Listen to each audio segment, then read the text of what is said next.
wabarakatuh. Berjumpa lagi dengan saya di mata kuliah Psikologi Komunikasi. Hari ini adalah pertemuan kedua ya, dan bahasan kita kali ini dalam mata kuliah ini adalah tentang karakteristik manusia komunikan. Jadi kalau kita biasanya sering membahas melulu tentang komunikasinya, kali ini kita akan membahas dari segi manusianya itu sendiri dan dipandang dari sudut konsepsi psikologi ya. Jadi psikologi tentang manusia. Jadi banyak teori komunikasi yang sebetulnya itu dilatar belakangi oleh konsepsi-konsepsi dari ilmu psikologi tentang manusia tentunya. Dan sebagaimana kita ketahui bersama bahwa banyak sekali ilmu-ilmu atau teori komunikasi yang memang rumpunnya itu dari rumpun-rumpun ilmu psikologi gitu ya. Sebagaimana kita ketahui, yang pertama adalah teori persuasi. Ya, teori persuasi ini merupakan konsepsi dari ilmu psikologinya, itu adalah psikologi analisa, yang mana melukiskan manusia itu sebagai makhluk yang bisa digerakkan oleh keinginan-keinginan terpendam. Gitu ya.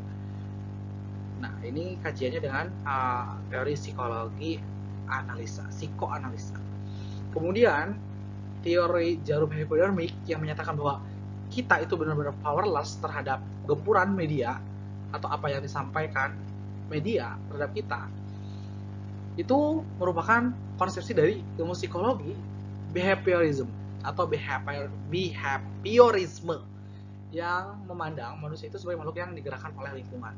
Jadi kita tuh benar-benar digerakin oleh media untuk arahnya sesuai dengan yang diinginkan media. Itu menurut teori ini, dan kalau kajian psikologinya itu psikologi behaviorisme. Kemudian yang selanjutnya ada teori pengolahan informasi atau teori belajar ya. Teori pengolahan informasi itu kita melihat bahwa manusia itu sebagai makhluk yang aktif mengorganisasikan dan mengelola stimuli atau stimulus ya yang didapat dari lingkungannya. Itu. Dan ini dalam kajian psikologi itu merupakan psikologi kognitif berkaitan dengan proses menerima, mengelola, dan bagaimana mengorganisasikan pesan yang diterima gitu ya, kalau menurut psikologi kognitif ini. Kemudian teori-teori tentang interpersonal, hubungan antara individu dengan individu yang lain, itu banyak dipengaruhi dalam ilmu psikologinya tentang oleh konsepsi psikologi humanistik, yaitu bagaimana manusia itu sebagai pelaku aktif bukan saja merumuskan stimuli, tetapi juga melakukan transaksi dengan lingkungannya ya, bukan hanya memproses atau mengorganisasikan atau mengelola stimulus yang diterima dari lingkungannya, tetapi juga dia berkomunikasi, berinteraksi dengan lingkungannya gitu ya, yaitu baik sesama dengan antar individu yang lainnya ataupun dengan lingkungan lainnya gitu. Nah, kita masuk nih ke pembahasan psikologi psikoanalisa. Konsepsi psikoanalisa ini salah satu yang mempopulerkannya adalah Freud. Freud ini memfokuskan perhatiannya pada totalitas kepribadian perilaku manusia itu ya. Itu merupakan hasil interaksi subsistem kepribadian. Jadi dalam diri manusia ada kepribadian, dan di dalam kepribadian itu ada lagi subsistemnya. Nah, ada 3 subsistem dalam kepribadian manusia. Ada id, ada ego, dan ada superego. Id ini yang merupakan dorongan biologis manusia yang memiliki pusat insting di dalamnya. Nah, jadi kalau kita bergerak berdasarkan insting, itu namanya id. Dan insting ini biasanya terbagi kepada 2 ya. Insting libido, yaitu instingnya terkait hal-hal yang berkaitan dengan reproduktif gitu ya, kegiatan yang konstruktif, dan insting seksual gitu ya. Makanya reproduksi itu masuknya ke seksual juga. Dan cinta diri, narsisme. Nah, ini masuknya ke insting libido ya, kalau kita ingin melakukan hal yang konstruktif, membangun gitu ya, terkait kehidupan biar lebih bergairah lagi, yaitu dengan melakukan dorongan seksual dan membangkitkan cinta kepada diri sendiri, narsisme, itu libido. Kemudian juga ada id, subsistem id itu juga ada thanatos, insting destruktif yang merusak, yang agresif, yang jelek. Makanya dinamain juga sebagai insting kematian. Contohnya ketika kita marah kita ingin merusak sesuatu, ingin melampiaskannya, memukul orang lain, ingin memecahkan piring, ataupun memarah-marah, memaki-maki kepada siapapun yang ada di sekitar kita. Aku ingin marah misalkan pada siapa saja yang ada di sini gitu. Jadi kayak ini kontrolnya hilang, karena ini ngikutin insting. Kalau lagi marah ya marah aja gitu, ada kontrol sama sekali.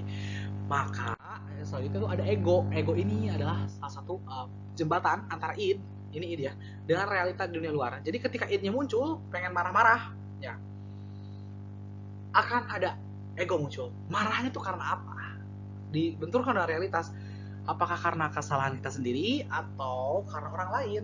Kalau kita melampiaskan marahnya ke orang lain, akan terlihat buruk ke orang lain, akan merugikan diri sendiri, merugikan orang lain, sehingga kita akan sedikit tersadar dan sedikit terrem untuk tidak marah-marah, lost control itu gitu. Contoh kita ketika dimarahi habis-habisan oleh bos kita atau dosen kita ingin marah balik, insting kita ingin marah balik ya, seperti halnya id itu ingin melampiaskan balik. Tapi ego muncul berbicara bahwa kalau kamu marah kepada dosen atau kepada bos kamu akan kemungkinan dipecat atau tidak bisa ikut skripsi karena mungkin pas sidang akan dipersulit dan sebagainya. Jadi ego ini selalu muncul. Nah, ada yang paling dominan itu adalah yang paling baik di sini adalah super ego, yaitu hati nuraninya. Ini merupakan kepolisian daripada kepribadian kita. Jadi di kepribadian ini, ketika kepribadian kita itu ada yang namanya polisi kepribadian yang benar-benar baik, bersifat baik dan mengontrol kita agar tetap baik, maka dinamakan super ego. Nah, maka dinamika kepribadian adalah interaksi dari ketiga subsistem tersebut. Jadi makanya ada istilah manusia itu kadang-kadang baik seperti malaikat, kadang juga bersifat buruk seperti setan gitu ya. Maka dengan demikian disebutkan bahwa manusia memang tidak sempurna, ada hawa nafsunya dan ada akal gitu ya. Jadi kadang nafsunya, ketika nafsu dalam konteks ini insting muncul, maka akalnya akan hadir untuk menjembatani atau memediasi antara realitas yang akan terjadi dan apa yang diinginkan oleh insting tersebut. Nah, ketika semuanya ini dalam keadaan baik, itu sebetulnya dikontrol oleh yang namanya super ego. Seperti itu ya. Kita masuk kepada teori behaviorism.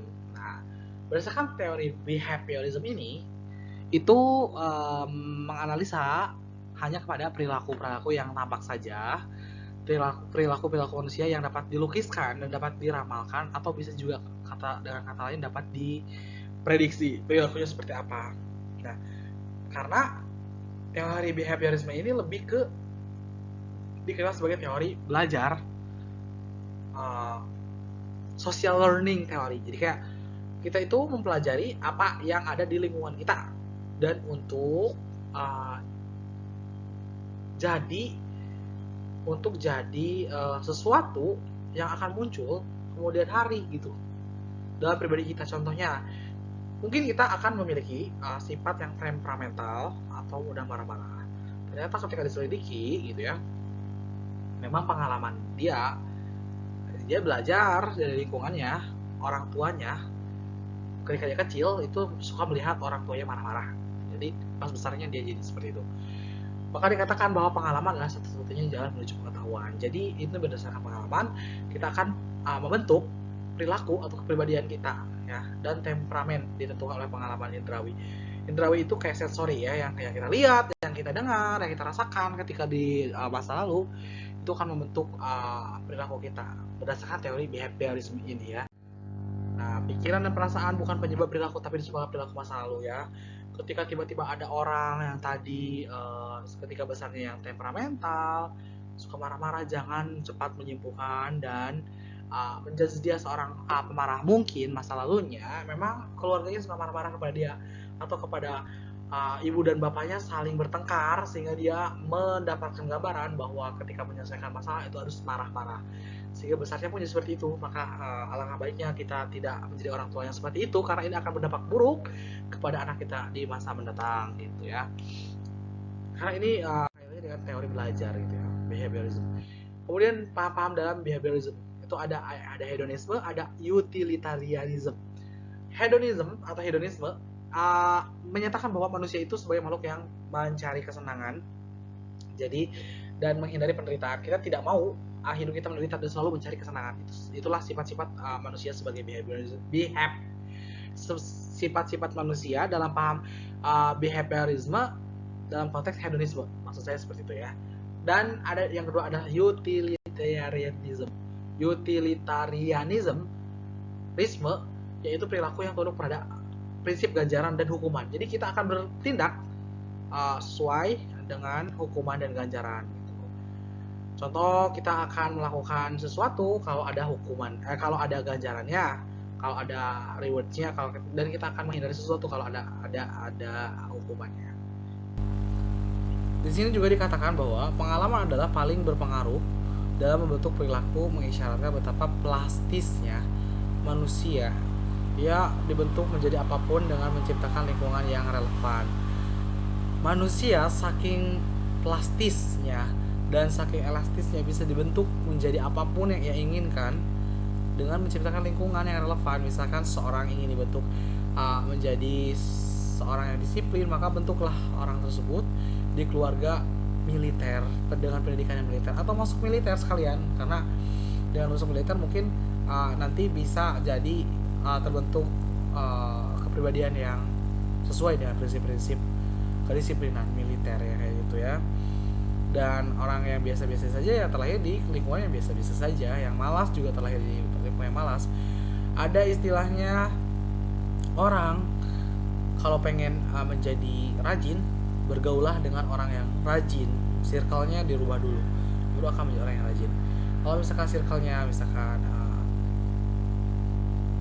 yang tidak begitu rajin-rajin amat, maka kita pun akan menjadi seperti itu, karena itu membentuk gitu ya. Kita akan berkomunikasi dengannya, menafsirkannya, karena keseringan nanti kita akan belajar di pengalaman yang kita dapatkan dari lingkungan kita yang relevan itu seperti itu contohnya ya. Kemudian ada sebuah eksperimen yang dilakukan oleh Watson and Pavlov tentang metode classical conditioning. Jadi pengkondisian klasikal ini, eksperimennya pernah dilakukan pada seekor hewan yang mana hewan tersebut adalah anjing. Jadi penelitian ini, eksperimen seperti ini, anjing itu dilakukan eksperimen terhadap makanannya. Prosesnya seperti ini, si Pavlov itu membunyikan bel, kring, kemudian makanan ini diserahkan dan anjing pun menyantapnya seperti itu. Kemudian dilanjutkan dengan percobaan yang kedua, diulangi, kring, makanan dikeluarkan, anjing menyantapnya, seperti itu dan seterusnya. Suatu ketika bel dibunyikan kring dan makanan tidak ada, maka anjing tersebut itu bercucuran air ludahnya seakan-akan ia sedang menyantap makanan tersebut, padahal makanannya nggak ada gitu ya. Dan yang ditampilkan oleh anjing tersebut, reaksinya itu menggambarkan bahwa dia itu seakan-akan sudah memakan atau sedang memakan makanan tersebut. Hal ini pun bisa, pengkondisian ini dilakukan kepada manusia.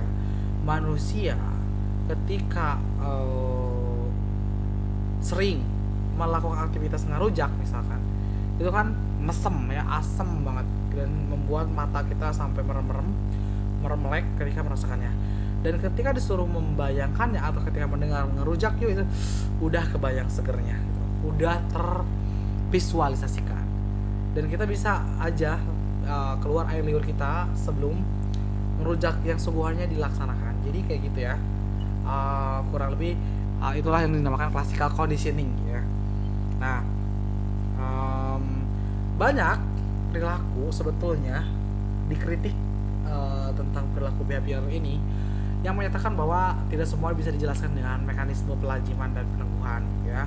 Misalnya ada seorang anak yang 2 tahun sehingga dia bisa berbicara, itu tidak semata-mata diajarkan satu-satu ini, ibu, itu, bla bla bla, tapi itu ada yang terjadi karena dia mendengar lingkungan sekitarnya, belajar dari lingkungan sekitarnya ya, menirukan respon orang lain, kayak menirukan bunyi, yang sering didengar gitu ya. Nah, maka itu tidak semata-mata diajarkan secara tok gitu ya, tetapi dia bisa jadi belajar dari lingkungannya gitu. Seperti itu ya kritik dari salah satunya tentang teori ini. Nah, makanya muncul yang namanya psikologi kognitif. Ya, kognitif itu bagaimana manusia tidak lagi dipandang sebagai makhluk yang bereaksi secara pasif pada lingkungan, tetapi sebagai makhluk yang berusaha memahami lingkungannya.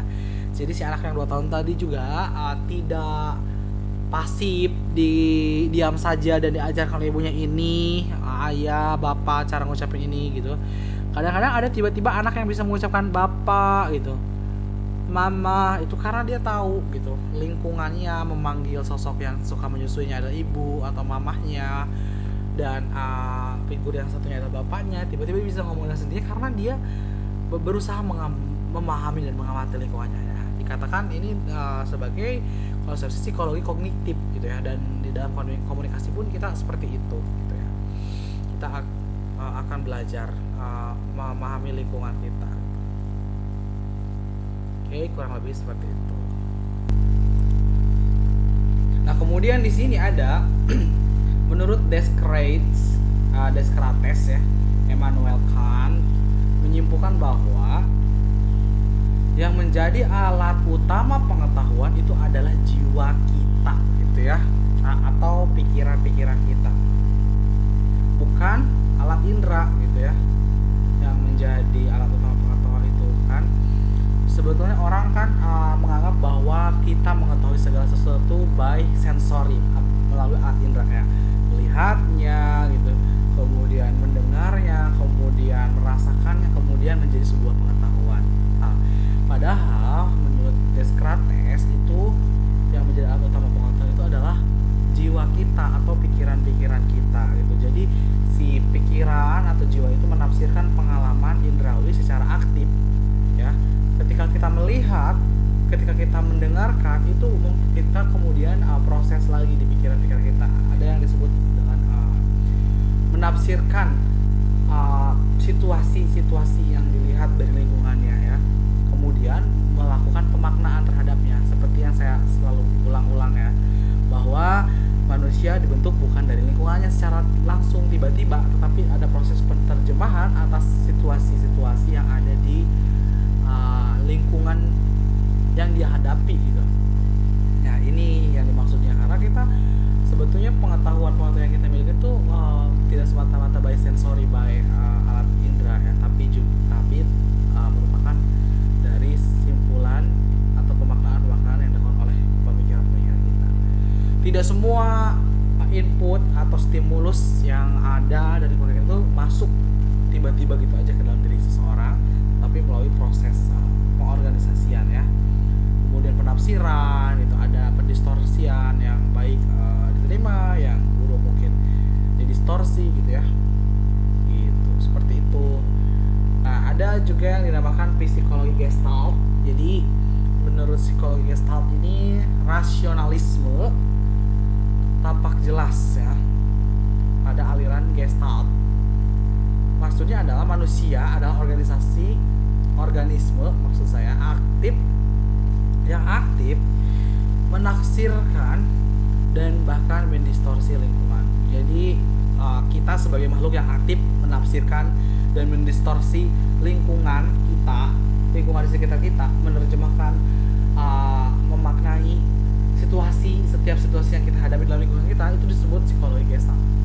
Jadi sebelum memberikan respon terhadap lingkungan yang kita terima atau stimulus yang kita terima, itu menangkap dulu pola pesan secara keseluruhan dalam satuan-satuan yang bermakna. Nah, pola ini disebut sebagai Gestalt. Untuk memahami lebih jauh kita lihat slide berikutnya. Apa ini ya? Kalau saya tanya ini apa, mungkin kita akan bisa menafsirkan dalam beberapa banyak hal. Mungkin ini akan ada yang nyebut ini tiang gitu ya, ini nyebut angka 1 Romawi atau huruf L kecil atau juga huruf I besar gitu ya. Nah, kalau kita melihat dulu sebelum menyimpulkan pola-polanya, maka akan banyak kesimpulan. kalau kita melihat pola-pola ini, angka tersebut Romawi ini ada di deretan rangkaian angka-angka 2, 3 ya, dalam deretan rangkaian angka, maka ini bisa disimpulkan hanya angka 1. Tetapi kalau ternyata ya benda ini itu ada dalam rangkaian K, M, dan N, maka ini bisa disebutkan sebagai L kecil.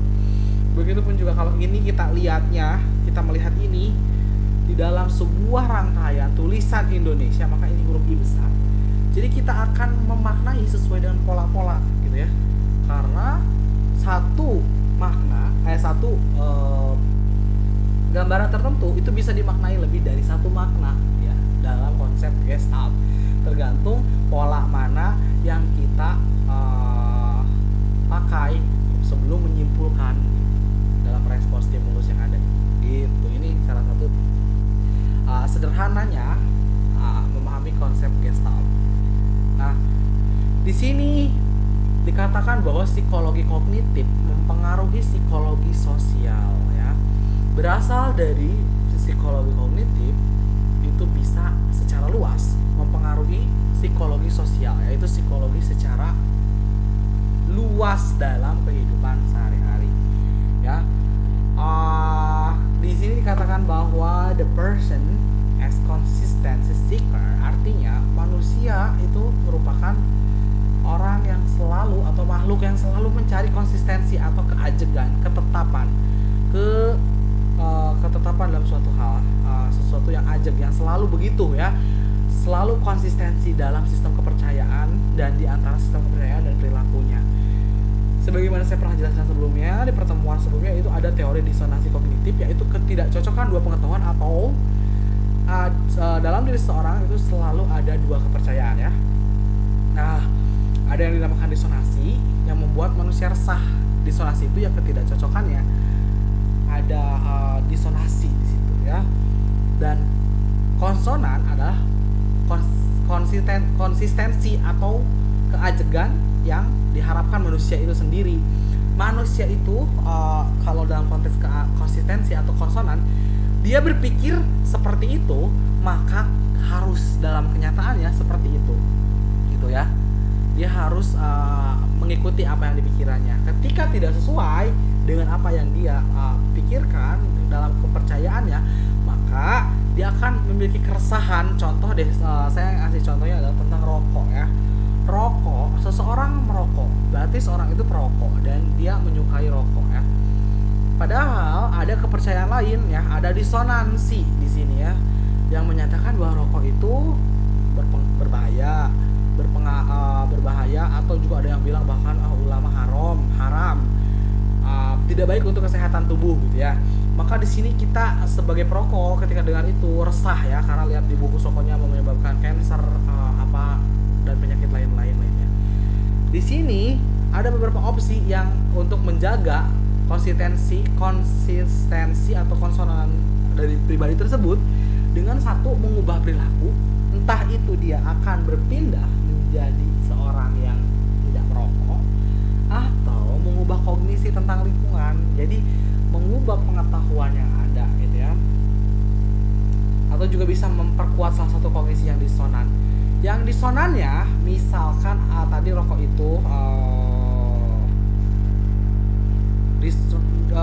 disonan itu yang rokok itu kan tidak sehat, maka dia akan memperkuat salah satunya bahwa rokok itu tidak sehat, mencari referensi tentang hal itu, memasukkan input stimulus tentang rokok tidak sehat gitu ya. Tapi bisa juga mengubah kognisi tentang lingkungan, jadi dia akan menyesuaikan dengan apa yang menurut dia tidak penting. Ini berkaitan dengan yang keempat. Contoh, loh, saya punya kepercayaan bahwa nenek saya atau kakek saya sampai usianya 80 tahun atau ada yang 90 tahun merokok dan dia tetap sehat ya.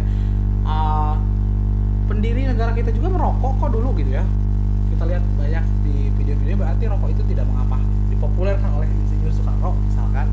Atau kita lihat bahwa merokok itu menenangkan kok, ketika saya tidak merokok bahkan saya tidak bisa bekerja secara produktif. Nah, maka ini kita diperkuat di kognisi pengetahuan tentang hal tersebut, sehingga kita bisa memutus salah satu kognisi yang tidak penting yang menganggap bahwa rokok itu tidak sehat, bla bla bla, tidak ada bukti yang secara empiris dalam kepercayaan seseorang itu, karena di lingkungannya yang dia tahu bahwa rokok itu tidak membunuh, karena keluarganya yang sudah tua, neneknya atau kakeknya merokok sampai tua itu tidak mati karena rokok tapi karena usia gitu ya. Nah di sini juga ada psikologi humanistik ya teman-teman. Di dalam psikologi humanistik kita review ke belakang bahwa baik psikologi analisis maupun behaviorisme keduanya tidak bisa menjelaskan aspek eksistensi manusia seperti cinta, kreativitas, nilai, makna pertumbuhan pribadi ya.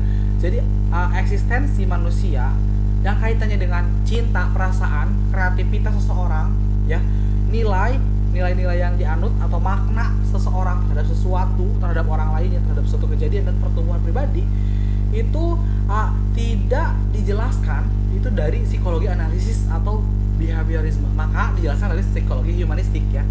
Nah, psikologi humanistik ini kemudian mengisi kekurangan-kekurangan dari psikologi yang sudah dijelaskan dua sebelumnya, yaitu tadi ya, behaviorisme dan psikologi analisis.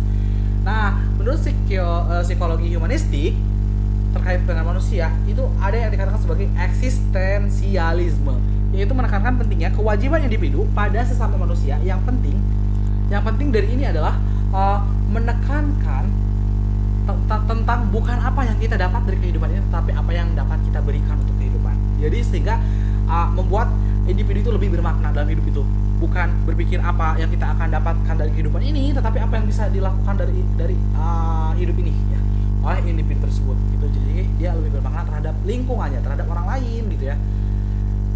Nah kaitan itu kan dengan rasa cinta, kreativitas, nilai, makna, dan pertumbuhan pribadi gitu. Nah jadi setiap manusia itu hidup ya dalam pengalaman yang bersifat pribadi, berperilaku untuk mempertahankan, meningkatkan, dan mengaktualisasikan diri. Kemudian individu juga bereaksi sesuai dengan persepsi tentang diri dan dunianya, bereaksi dengan realitas dengan cara sesuai dengan konsep dirinya. Anggapan adanya ancaman terhadap dirinya akan diikuti oleh pertahanan diri berupa penyempitan dan pengakuan dan perilaku penyesuaian serta mekanisme pertahanan ego seperti rasionalisme dan lain-lain. Kecenderungan batiniah manusia menuju kesehatan dan keutuhan diri dalam keadaan normal, berperilaku rasional dan konstruktif, pengembangan dan aktualisasi diri. Ini ya yang humanis itu kaitannya dengan hubungan individu dengan individu lainnya yang mana itu lebih menekankan kepada makna kita sebagai individu menjadi orang yang lebih bermanfaat ya gitu. Seperti itu mungkin kurang lebih penjelasan terkait karakteristik manusia sebagai makhluk komunikan ya. Dan saya kira cukupkan untuk pertemuan kali ini. Materinya seperti itu. Apabila ada yang ditanyakan atau yang kurang paham atau tanggapan dan komentar, bisa dituliskan di kolom komentar.